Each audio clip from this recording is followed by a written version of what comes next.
ಕರೆ ಎಲ್ಲರಿಗೂ ನಮಸ್ಕಾರ. ಮತ್ತೊಂದು ಹಳ್ಳಿಯ ರೆಸಿಪಿನ ಶುರು ಮಾಡೋಣವಾ? ಇವತ್ತಿನ ವಿಡಿಯೋದಲ್ಲಿ ನೆನೆಸುವುದು ಬೇಡ, ಬೇಯಿಸುವುದು ಬೇಡ, ಟೊಮೆಟೊ ಬೇಡ, ಈರುಳ್ಳಿ ಬೇಡ, ದಿಢೀರಾಗಿ ಮಾಡುವಂಥ ಒಂದು ಹಳ್ಳಿ ವಿಧಾನದ ಸಾಂಬಾರ್.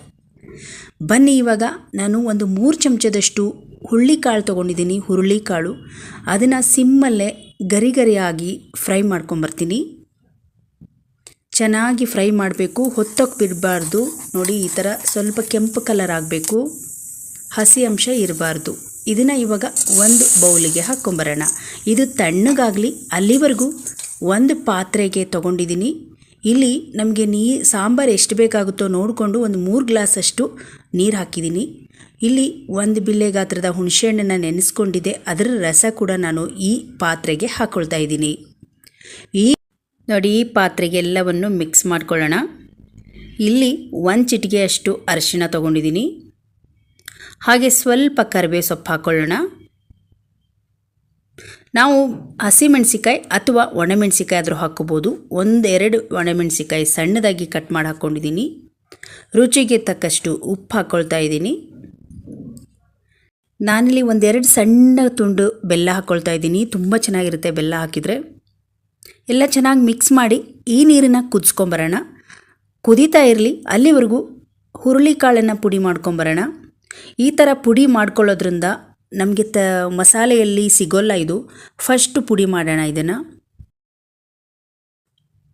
ನೋಡಿ, ಈಗ ಪುಡಿ ಮಾಡ್ತಾ ಇದ್ದೀನಿ. ಈಗ ನಮ್ಮ ಪುಡಿ ರೆಡಿ ಆಯಿತು. ನೋಡಿ, ಇಷ್ಟು ಪೌಡ್ರ್ ಆದರೆ ಸಾಕಾಗುತ್ತೆ. ಇದಕ್ಕೊಂದು ಖಾರ ಹಾಕ್ಕೊಂಬರೋಣ. ನಾವು ಖಾರದ ಪುಡಿ, ಧನಿಯಾ ಪುಡಿನಾದರೂ ಹಾಕೋಬೋದು. ಇಲ್ಲಾಂದರೆ ಮನೆಯಲ್ಲಿ ಸಾಂಬಾರು ಪುಡಿ ಇದ್ದರೆ ಸಾಂಬಾರು ಪುಡಿನ 2 ಚಮಚ ಹಾಕ್ಕೋಬೇಕು. ನಾನಿಲ್ಲಿ 1-2 ಚಮಚ ಸಾಂಬಾರು ಪುಡಿ, ಹಾಗೆ ಒಂದು ಸಣ್ಣ ಬೌಲಲ್ಲಿ ಕಾಯಿ ತುರಿ ಹಾಕ್ಕೊಂಡಿದ್ದೀನಿ. ಇದಕ್ಕೆ ಸ್ವಲ್ಪ ನೀರು ಹಾಕಿ ಇದನ್ನು ನುಣ್ಣಗೆ ಪೇಸ್ಟ್ ಮಾಡ್ಕೊಂಬರೋಣ. ನೋಡಿ ಸ್ನೇಹಿತರೆ, ನಮ್ಮ ಮಸಾಲ ರೆಡಿ ಆಯಿತು. ದಿಢೀರ್ ಮಸಾಲ ರೆಡಿ ಆಯಿತು. ಎಷ್ಟು ಬೇಗವಾಗಿ ಅದೇ ಒಂದು ರುಚಿಯಲ್ಲಿ ಈ ಒಂದು ಹುರುಳಿಕಾಳು ಸಾಂಬಾರನ್ನು ನಾವು ಮಾಡ್ಬೋದಲ್ವ. ನೋಡಿ, ಈ ನೀರು ಕೂಡ ಕುದೀತಾ ಇದೆ. ಇದಕ್ಕೆ ಇವಾಗ ರುಬ್ಬಿರೋ ಮಸಾಲ ಹಾಕ್ಕೊಳ್ಳೋಣ. ನಿಮಗೇನು ಡಿಫ್ರೆನ್ಸ್ ಇರಲ್ಲ. ನೀವು ಅದನ್ನು ನೆನೆಸಿ ಅಥವಾ ಕುಕ್ಕರಲ್ಲಿ ವಿಶಿಲ್ ಹಾಕಿಸಿ ಮಾಡೋದ್ರೊಳಗೆ ಎಷ್ಟೊಂದು ಟೈಮ್ ಎಷ್ಟಾಗುತ್ತೆ. ಈ ಒಂದು ಇದರಲ್ಲಿ ನಿಮಗೆ ಹುರುಳಿಕಾಳು ಇದ್ದರೆ ನಿಮಗೆ ತಿನ್ಬೇಕನ್ಸಿದಾಗ ನಾವು ಇದನ್ನು ಮಾಡ್ಕೊಬೋದು. ನೋಡಿ, ಇವಾಗ ಮಿಕ್ಸ್ ಮಾಡ್ಕೊಳ್ತಾ ಇದ್ದೀನಿ. ನಮ್ಮ ದಿಢೀರ್ ಸಾಂಬಾರು ರೆಡಿ ಆಗ್ತಾ ಇದೆ. ಒಂದು ಒಗ್ಗರಣೆ ತೊಗೊಳ್ಳೋಣ. 1-2 ಚಮಚದಷ್ಟು ಎಣ್ಣೆ ಹಾಕಿದ್ದೀನಿ. ನೋಡಿ, ಇಲ್ಲಿ ಸಾಸಿವೆ ಜೀರಿಗೆ ಹಾಕ್ಕೊಳ್ತಾ ಇದ್ದೀನಿ. ಚಟಾಪಟ ಸೌಂಡ್ ಬಂದ ಮೇಲೆ ಸ್ವಲ್ಪ ಬೆಳ್ಳುಳ್ಳಿ ಹಾಕ್ಕೊಳ್ತಾ ಇದ್ದೀನಿ. ಹಾಗೆ 1-2-3 ಒಣಮೆಣಸಿನ್ಕಾಯಿ ಹಾಕ್ಕೊಳ್ತಾ ಇದ್ದೀನಿ. ಸ್ವಲ್ಪ ಕರಿಬೇವು ಸೊಪ್ಪನ್ನು ಹಾಕ್ಕೊಂಡು ಚೆನ್ನಾಗಿ ಮಿಕ್ಸ್ ಮಾಡಿಕೊಂಡ್ರೆ ನಮ್ಮ ಒಗ್ಗರಣೆ ರೆಡಿ ಆಯಿತು. ಇವಾಗ ನೋಡಿ, ಸಾಂಬಾರು ಕುದೀತಾ ಇದೆ. ಈ ಒಂದು ಬಿಸಿ ಬಿಸಿ ಒಗ್ಗರಣೆನ ಬಿಸಿ ಬಿಸಿ ಹುರುಳಿ ಕಟ್ಟಿನ ಸಾಂಬಾರಿಗೆ ಹಾಕ್ಕೊಳ್ಳೋಣ. ಎಷ್ಟು ಘಮ ಘಮ ಸ್ಮೆಲ್ ಬರ್ತಾ ಇದೆ.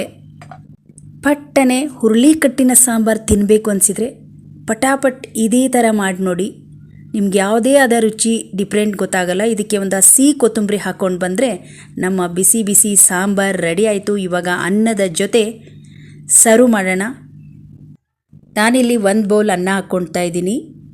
ತುಪ್ಪ ಇದ್ದರೆ ಸ್ವಲ್ಪ ತುಪ್ಪ ಹಾಕಿ. ಈಗ ಸಾಂಬಾರು ಬಿಸಿ ಬಿಸಿ ನಮ್ಮ ಕಟ್ಟಿನ ಸಾಂಬಾರು, ಹಾಗೆ ಜೊತೆಗೆ ಈರುಳ್ಳಿ ಇದ್ದರೆ ಮಸ್ತ್ ಊಟ ಆಗುತ್ತೆ. ದಿಢೀರಾಗಿ ಮಾಡುವಂಥ ಸಾಂಬಾರು. ಇವತ್ತಿನ ಹಳ್ಳಿ ರೆಸಿಪಿ ನಿಮಗೆ ಇಷ್ಟ ಆದರೆ ಒಂದು ಲೈಕ್ ಮಾಡಿ. ಹಾಗೆ ಇನ್ನೂ ಹೆಚ್ಚಿನ ವಿಡಿಯೋಗಳಿಗಾಗಿ ನಮ್ಮ ಚಾನಲನ್ನು ಸಬ್ಸ್ಕ್ರೈಬ್ ಮಾಡ್ಕೊಳ್ಳಿ. ಧನ್ಯವಾದಗಳು.